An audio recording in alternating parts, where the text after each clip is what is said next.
Olá, bem-vindo ao Documento Verdade. Os clássicos casais monogâmicos hoje dão lugar a outras formas de relacionamento. Já existem muitos tipos de casais múltiplos, dependendo da preferência de cada um. Você já ouviu falar no poliamor, amor livre, relacionamento aberto, relacionamento virtual? O padrão comum nas novas relações é não ter padrão. Você vai conhecer agora histórias de quem resolveu viver a vida explorando novas formas de amor. Quantas formas de amor existem?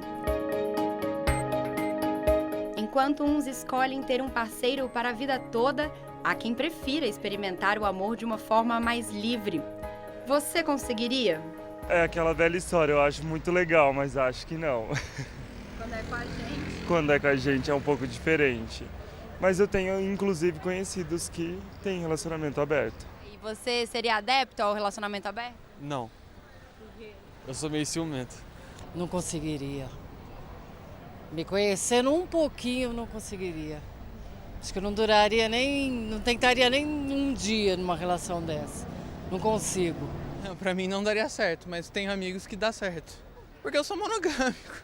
Eu acho que eu concordo com a ideia de que as pessoas compartilham uma com a outra os mesmos corpos, assim. Pelas ruas de São Paulo, muita gente ainda não toparia a ideia. No entanto, é cada vez mais comum encontrarmos casais que decidiram ir por esse caminho. Para manter um relacionamento aberto, a fidelidade afetiva é uma das principais características. O casal pode sair e até se relacionar sexualmente com outras pessoas, mas o afeto deve ser exclusivo um com o outro. Mas isso não é uma regra. Eu estou aqui com a Tiane, que há 14 anos é adepta ao relacionamento aberto, mas com você é um pouco diferente, né, que as coisas funcionam. Por que você decidiu abrir as suas relações? Eu acho que aconteceu assim naturalmente, né, na prática. Aí surgiu a necessidade de abrir, né? Eu estava num relacionamento já há 2 anos e aí eu me apaixonei por uma pessoa. E aí eu falei para o meu parceiro, né? Eu falei, olha, aconteceu isso. E aí a gente conversou sobre e desde então a gente falou, é isso, a gente não se basta, né? Você é uma pessoa que tem outras necessidades, eu também.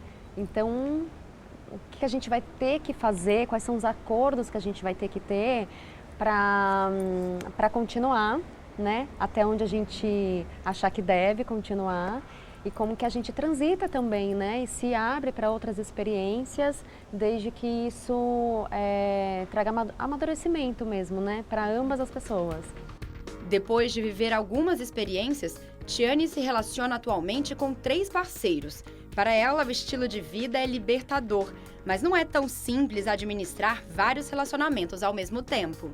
Eu acho que estar num relacionamento aberto com 3 pessoas tem que ter muita disponibilidade para o diálogo. Sabe, para conversar mesmo o tempo todo, para colocar as dificuldades, porque não é fácil, sabe? Não é assim, não são relações efêmeras, são relações profundas, né? São pessoas muito importantes na minha vida, né? E são 3 e acabou, não é assim que eu tô, tem um quarto, um quinto, não, são 3. Mas e se você se apaixonar por um quarto?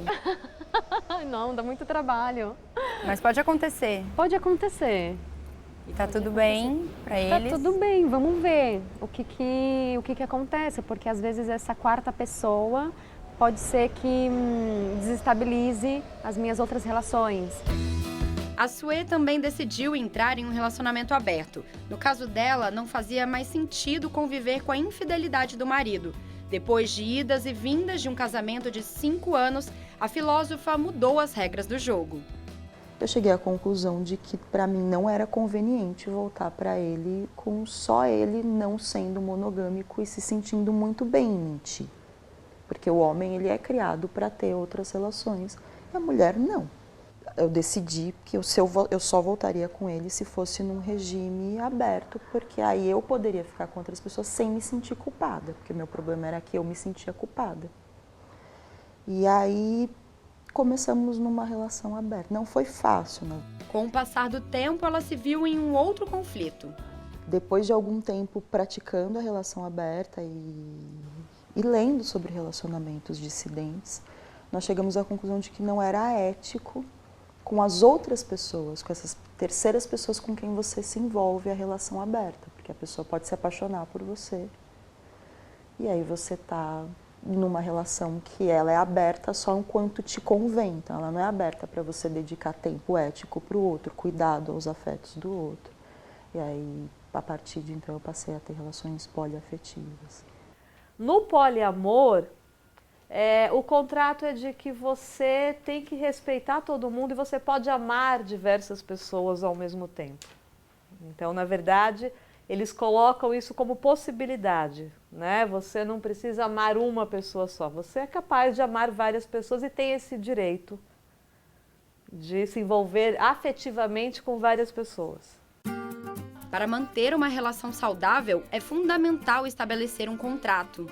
Esse contrato eu vejo sempre como um compromisso, é aquilo que não é assinado num papel, mas é estipulado pelas pessoas, né? Então, por exemplo, da monogamia, existe um contrato de fidelidade, mesmo que não dito, né? Quando você casa, já existe esse subtexto, essa questão da fidelidade que está implícita, né? Então, o contrato seria a responsabilidade que eu tenho dentro de relacionamento X ou Y. Então, eu acho que o segredo é ter um contrato flexível, mas sempre muito claro, ou seja, não é porque esse contrato foi estabelecido hoje que ele vai durar para sempre. Ele funciona para nós, e aí nós pode ser 3, 4, 5, 6 pessoas. Funciona nesse momento por enquanto. Então, ter contratos com cada pessoa, contratos verbais, contratos emocionais, né? O que eu não gosto, o que me fere, o que eu não quero ver. Então, assim, eu sou uma pessoa ciumenta, muito. É da minha natureza. Só que não ciumenta ao ponto de não conseguir viver relações poliafetivas, mas ao ponto de não querer frequentar os mesmos lugares que a pessoa frequenta com as outras namoradas. O ciúme excessivo começou a incomodar a Sue, que estava em um relacionamento poliamoroso com mais 2 pessoas. Ela se apaixonou por um dos parceiros e ver o homem com outras pessoas não era tão fácil. Foi aí que, após viver muitos anos de amor livre, ela propôs iniciar uma relação monogâmica, ou seja, somente ela e o parceiro. Não foi uma monogamia compulsória, foi uma monogamia por acordo, que a princípio temporariamente, a gente não decidiu ser monogâmico para sempre, embora isso seja uma coisa que rola muito forte no nosso fetiche, tipo na cama, dizer você é meu, eu sou sua. O nosso erotismo passa muito por esse lugar do estar exclusivo um com o outro. Então acho que esse foi um fator, né? O erotismo muito forte da exclusividade que bateu, o desejo de estar perto. Monogâmico ou não, o relacionamento é construído à base de carinho, amor, respeito e sexo. Sim, a vida sexual é importante para a maioria dos casais, porém tem gente que não pensa assim. São os assexuais, pessoas que não sentem atração sexual parcial, total, condicional ou circunstancial por outra pessoa. Até descobrir que se encaixava nessa pequena parcela da população, a artista visual Cris Valcuja, de 48 anos, casou 2 vezes e teve alguns namoros que não duraram muito. Eu não sabia exatamente que era relacionado à sexualidade, mas assim, eu pegava um bode da pessoa, não podia mais, sabe, e terminava, falei, gente, não quero, assim, não quero mais estar num relacionamento, não quero estar mais com você. E eu fico muito triste hoje em dia pelas pessoas, né, que eu me relacionei, que, lógico, elas não têm o mesmo mecanismo que o meu e, lógico, muitos saíram machucados disso, né. Mas, enfim, hoje já sei e vou tomar mais cuidado. Cris descobriu há 2 anos que é assexual pesquisando na internet. Os estudos sobre o assunto ainda são poucos. No Brasil, a pesquisa mais recente realizada pelo Programa de Estudos em Sexualidade da Universidade de São Paulo mostra que 7,7% das mulheres e 2,5% dos homens não sentem necessidade de fazer sexo. Os especialistas acreditam que a assexualidade faz parte da 4ª orientação sexual, assim como a heterossexualidade, homossexualidade e bissexualidade. A partir do momento que eu me identifiquei, eu falei, eu não quero, agora já sei, estou feliz, é isso, não preciso de ninguém para me sentir bem, né? Mãe de 2 filhas, a artista visual afirma que viver sem um companheiro não é um problema. Ao contrário, hoje ela se sente mais completa por ser quem é de verdade. Eu encontrei a solitude, que é bem diferente de solidão. A pessoa sozinha, solitária, ela se sente mal por estar sozinha. A pessoa que achou a solitude, ela adora, ela gosta da sua própria companhia. E eu sempre tive isso. Mas é que tem momento assim, lógico que você está mais sociável e tudo mais, mas eu sempre gostei de estar muito sozinha, de ler, de pesquisar, enfim. Então, não é problema para mim. O sexo antes do casamento já foi considerado algo proibido pela igreja e pela sociedade. Hoje, no entanto, muitas pessoas preferem iniciar a vida sexual solteiras ou durante um namoro. Como não há regras sobre as formas de amor, alguns casais ainda vão na contramão da modernidade.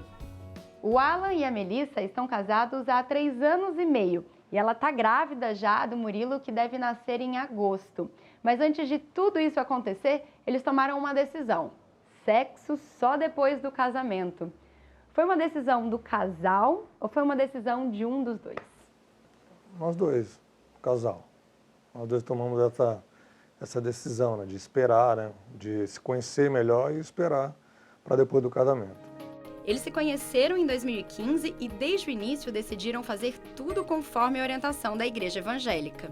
Nós fazíamos parte de um grupo de jovens adultos da igreja, eu de uma igreja, ele de outra. E uma amiga em comum nos convidou para ir num fundi. Nós fomos nesse fundi, eu nem queria muito ir, minha irmã que falou bastante para eu ir. E cheguei lá e vi o Alan e achei ele muito bacana. Ele fez uma dinâmica em que a gente tinha que se colocar no lugar do outro e tal. E eu falei, puxa, esse cara é bacana. Aí depois disso nós começamos a conversar pelo WhatsApp e a postura dele me agradou muito, porque ele perguntou se podia ir comigo à minha igreja, depois me convidou para ir para a igreja dele, começou a aparecer no horário do almoço no meu trabalho, me pediu em namoro, ele não atropelou as fases assim. E a gente achou que foi uma conversa entre os dois que seria legal. Os dois já tinham tido outros relacionamentos e não eram virgens. A atração sexual era forte entre o casal. Mesmo assim, a professora garante que eles conseguiram segurar a tentação. Eu acho que foi fácil exatamente porque foi uma decisão da maturidade, que tinha a ver com a nossa história e o tempo que nós estávamos vivendo. Então, nós escolhemos aquilo porque era importante para a gente dentro do nosso contexto. E não daria também para esperar muito também, né? Imagina, assim, tudo bem, depois do casamento, mas também, né? Dá para namorar uns 5 anos, tá? Ninguém é de ferro, né? Nas mãos do casal, o álbum com as fotos do dia mais feliz da vida deles. O casamento foi uma grande celebração.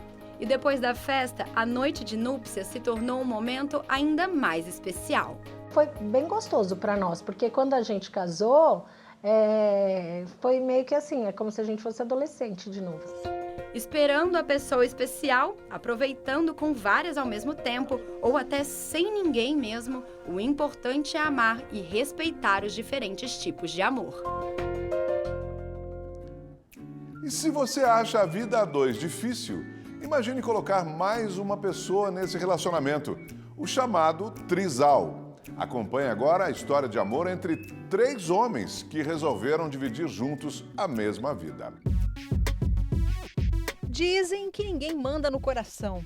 E já que ele é assim, tão independente da nossa vontade, pode gostar de alguém do mesmo sexo, de uma pessoa comprometida e, na pior das hipóteses, pode escolher quem não se interessa por nós. Pois é, são muitas possibilidades. Mas você já parou para pensar se é possível se apaixonar por mais de uma pessoa ao mesmo tempo? Calma, não se trata de traição, mas sim de um movimento que já existe em 50 países, desde a década de 90, o poliamor. Fato é que a cada 3 casamentos no Brasil, 1 termina em divórcio, segundo o IBGE. A infidelidade é uma das maiores causas das separações. Viver a 2 é um desafio, são gostos diferentes, opiniões divergentes, tem os compromissos e o desgaste da rotina. Por isso, muitos casais têm optado por formas diferentes de se relacionar, como viver em casas separadas ou dormir em outros quartos. Mas o Paulo, o Vitor e o Cris estão na contramão dessa tendência. Os três são um casal, ou melhor, um trisal. Achou estranho? Saiba que o casamento deles vai muito bem, obrigada. Tudo começou com o Paulo e o Cris, que já eram bem casados há 12 anos. Um belo dia, conversaram e chegaram à conclusão que cabia mais gente na relação. O Vitor chegou para completar a felicidade de um casamento bem resolvido. Eu sempre achei que relacionamento a três não funcionava. Eu tinha esse preconceito, de certa forma. E aí eu conheci primeiramente o Cris, e aí pouco tempo depois a gente marcou para eu conhecer o Paulo Henrique. E eu, felizmente, gostei tanto do Paulo Henrique quanto eu estava gostando do Cristiano. Então, assim, foi algo tão automático, porque a gente começou a se ver com mais frequência, a gente começou a sair mais, fazer mais coisas juntos, e quando a gente se deu conta, eu já estava morando praticamente com eles, né? Foi tudo, assim, muito espontâneo, foi tudo muito natural. A gente não percebeu a transição. A grande maioria das pessoas, né, pensa justamente na parte sexual. O relacionamento a três que a gente tem não é só a curtição. São três pessoas se cuidando, são três pessoas que se amam, três pessoas zelando um pelo outro. Sabe? Quando um fica doente, tem duas pessoas preocupadas. Quando um está longe, são dois sentindo saudade. Sabe? São três pessoas realmente que amam estar juntos, né? E pretendem ficar juntos assim pro resto da vida.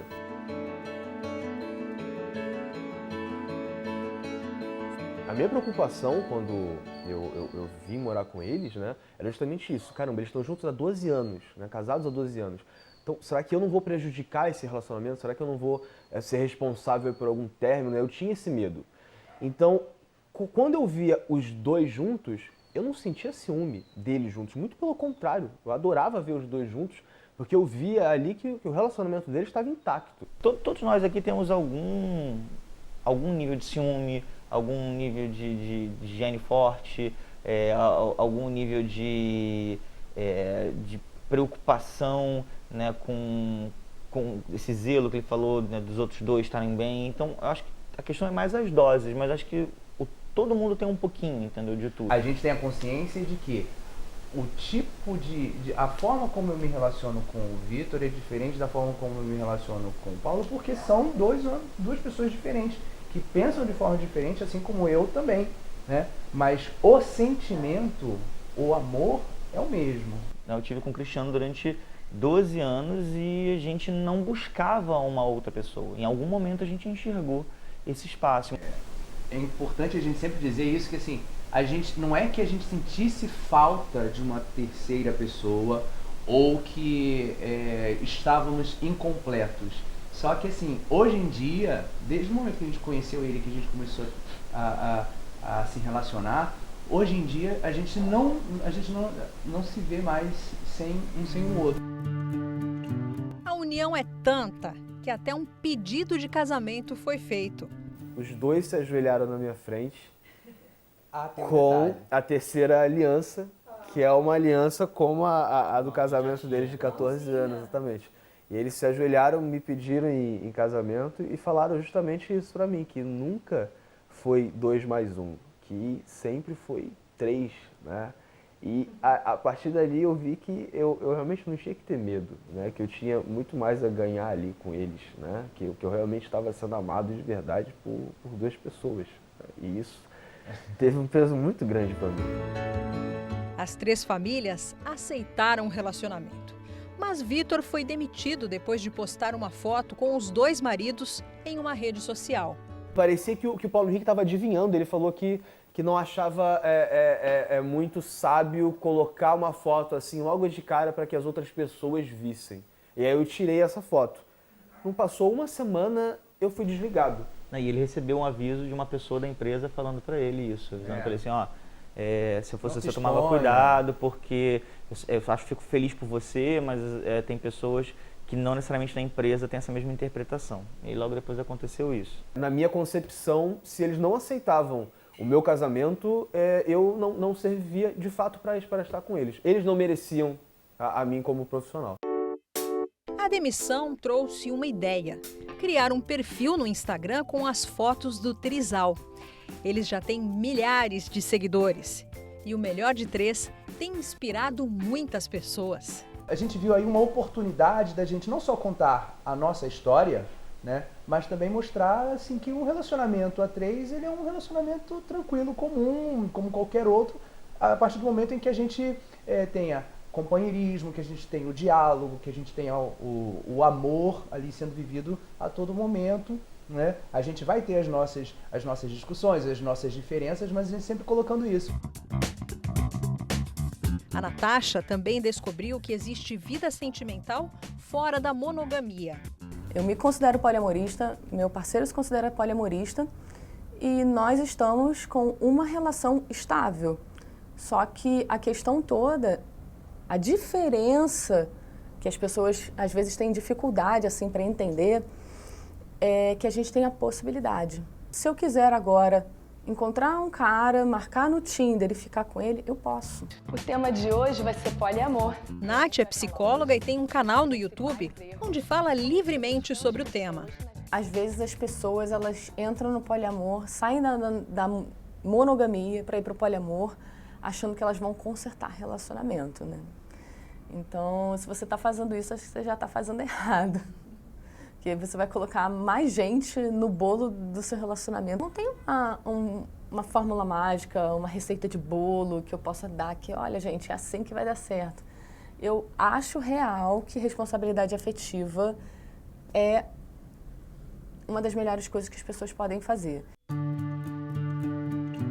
Se a ideia do poliamor te causa estranheza, saiba que ela não é tão nova assim. A quebra do modelo tradicional de homem e mulher, pelo menos oficialmente, já é discutida desde o século XIX. Uma série de manifestações no século XIX, articuladas ao ideário do amor livre, que já faziam críticas à monogamia como regra, principalmente a monogamia restrita às mulheres. E, ao longo do século XX, há uma proliferação de conceitos que vão tentar dar conta dessas transformações e propor também alterações no modelo de casamento monogâmico. A gente tem o caso do swing, que é conhecido como a troca de casais. Tem também o casamento aberto, que é um conceito da década de 70, que se refere a um casal principal que acorda a possibilidade de estabelecer relações sexuais fora dessa relação principal. Mais recentemente, a gente tem a criação do conceito do poliamor, que é da década de 90, e que não enfatiza apenas a liberdade sexual, como era o caso do swing e como era o caso do relacionamento, do casamento aberto. O tema incomoda os mais conservadores, assim como aconteceu com o divórcio, a união estável. Se engana quem pensa que o poliamor é uma realidade distante. A infidelidade é uma instituição histórica na nossa sociedade. Então, se é possível manter mais de uma relação ao mesmo tempo, a história nos mostra que isso tem ocorrido e em larga escala. A diferença do poliamor é tentar manter isso em forma de acordo, de combinação. Então, as partes chegam e dizem: eu quero construir uma relação que seja baseada na possibilidade de se envolver com mais de uma pessoa. A outra diferença é que essa possibilidade não fica restrita aos homens, ela é ampliada às mulheres. Então, há um ideal de igualdade sendo pautado na construção das relações poliamorosas. No poliamor, vale a máxima: combinado não sai caro. Cada casal ou trisal tem o seu próprio acordo. Fidelidade é cumprir o prometido. O que seria traição num contexto desse? Eu posso te falar que seria uma das maiores traições. Na verdade, você dizer para a pessoa que você vai fazer uma coisa e não fazer. Uma das maiores traições na não monogamia, no poliamor, no amor livre, na relação aberta, que eu poderia te exemplificar, por exemplo, é acordo de camisinha, por exemplo. Tá? Eu dizer para você que a gente vai transar sem camisinha, só eu e você, a gente criar esse pacto, e você ir lá e transar com fulaninho sem camisinha, porque você está me expondo a doenças sexualmente transmissíveis. E quem pensa em entrar de cabeça em uma relação com mais de uma pessoa, deve lembrar que nem tudo são flores.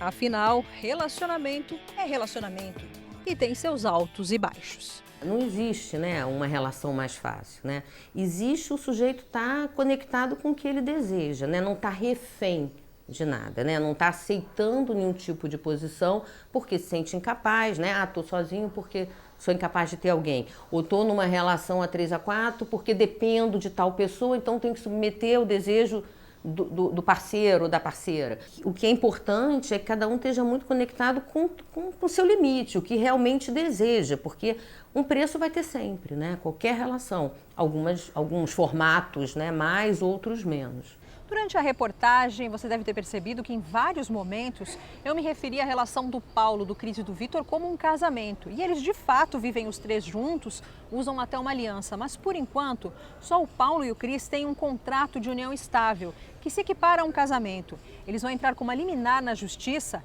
pedindo a inclusão do Vitor no documento.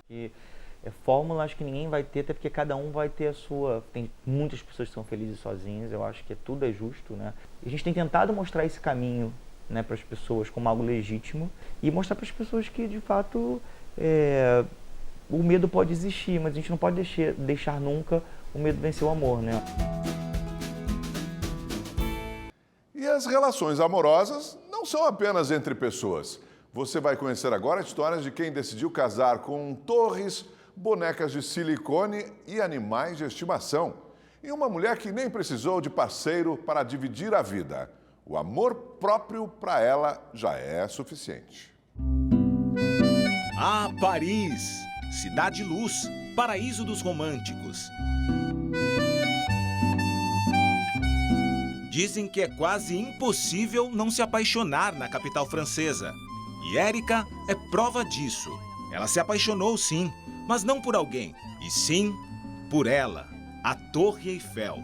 E ela resolveu fazer disso um relacionamento realmente sério.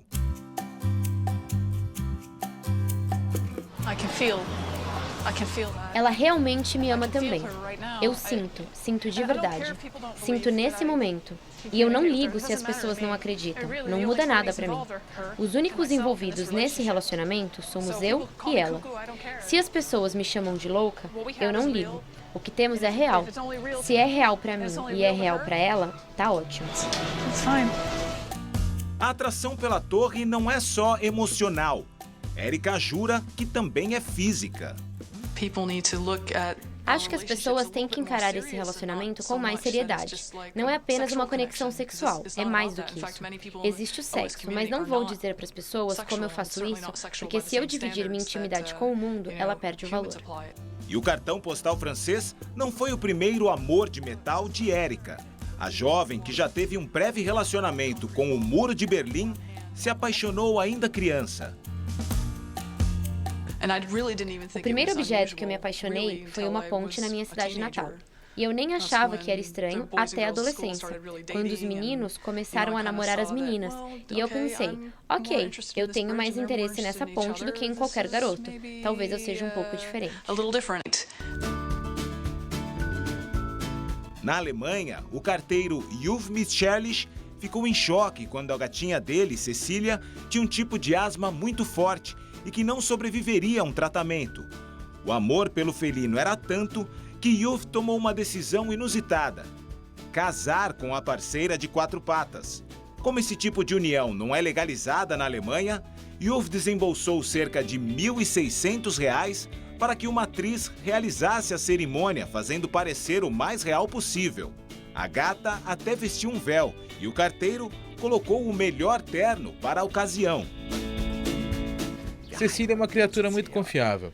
Ela sempre dormiu na minha cama. E nossos corações batem como se fossem um só.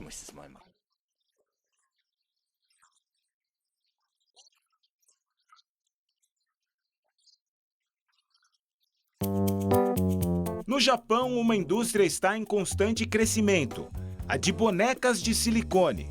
Cerca de 2.000 unidades são vendidas no país, segundo profissionais do setor. Elas são equipadas com cabeça e órgãos sexuais desmontáveis e se tornou a opção de amor para muitos homens. Eles não as veem como meros objetos sexuais, mas como seres com alma. Senji Nakajima encontrou a felicidade ao começar a namorar com a boneca de silicone Saori. Senji passou a dividir um apartamento em Tóquio com Saori quando precisou sair de casa para morar mais próximo do trabalho. e aos poucos se apaixonou por ela. Ele a leva para passear em uma cadeira de rodas, dá banho e vai ao shopping para comprar roupas. Para mim, ela é mais do que uma boneca. Não é só um objeto de plástico. Ela precisa de muita ajuda, mas ainda é a parceira ideal, pois divide comigo os momentos preciosos da vida. E ela nunca me trai e também não está atrás do meu dinheiro. Estou cansado dos relacionamentos tradicionais, pois as pessoas estão sem coração. E tem gente que não precisa nem de animal, nem de objeto, e muito menos de gente para ser feliz. É o caso de Laura. A italiana casou com tudo que se tem direito. Festa para 70 pessoas que custou quase R$40 mil, vestido branco, buquê, declaração e lua de mel. Bom, quase tudo, menos a parceria, geralmente exigida para o momento. E esse tipo de relacionamento tem um nome sim, chama sologamia. Nada mais é que o comprometimento com o amor próprio, com os próprios interesses e a própria felicidade. A ideia de ter um casamento sozinha surgiu há 2 anos na vida de Laura, logo após o término de uma relação amorosa de 12 anos. Acredito que, antes de tudo, devemos amar a nós mesmos. Você pode ter um conto de fada sem o príncipe. Se algum dia eu encontrar um homem com quem eu possa planejar um futuro, ficarei feliz. Mas a minha felicidade não depende dessa pessoa. E por aqui também aconteceu isso recentemente. O primeiro autocasamento foi em Belo Horizonte. A mineira Jussara Couto celebrou o amor próprio com a presença de amigos e familiares, ao som de Tocando em Frente, de Almir Sater. Cada um de nós compõe a sua história e cada ser em si carrega o dom. É com essa salva de palmas que todos nós declaramos você, Jussara, o grande amor da sua vida. É preciso amor. Não só o fato casar consigo mesmo, mas o fato se amar, né? E ter coragem, né? Porque foi um ato de coragem, né? Todo mundo fala comigo, nossa, você foi corajosa. Então, assim, eu senti que na minha cerimônia, todas as pessoas foram tocadas por esse sentimento, né? O de amor e o de coragem, de se amar e de falar que se ama. E de não achar isso estranho. Mas eu percebi agora, depois desse processo todo, que não é só isso, que eu estou encorajando as pessoas, que as pessoas estão me admirando por causa dessa minha coragem. E aí sim, se eu puder encorajar, se eu puder incentivar as pessoas a se casarem consigo, mas que seja uma coisa de dentro delas, que às vezes não precisa de fazer festa, não precisa de externar, mas que elas possam entender que elas são capazes de fazer isso, para mim já valeu isso tudo. E a prática vem crescendo no mundo, até se tornou um bom investimento. Existe uma consultoria chamada Cerimônias de Autocasamento, que oferece um curso online de 10 semanas para preparar noivas e noivos para a sologamia, assim como sessões privadas de aconselhamento. No Canadá e no Japão existem empresas especializadas nesse tipo de casamento. A própria Jussara criou a organização Eu Comigo, especializada em casamento sologâmico. Cada um tem uma opinião, cada um compreende da forma como gostaria, mas o que eu queria que essas pessoas entendessem que o casamento foi um ato simbólico apenas para eu poder firmar um compromisso comigo de ser feliz comigo, um compromisso de me amar. Hoje eu faço o que eu quero. Eu tenho vontade, eu não estou ofendendo ninguém, eu não estou fazendo mal para ninguém, né? Aquilo não vai fazer... O que isso vai mudar na vida de alguém que não seja na minha? Então, vamos fazer, vamos ser felizes e vamos comemorar.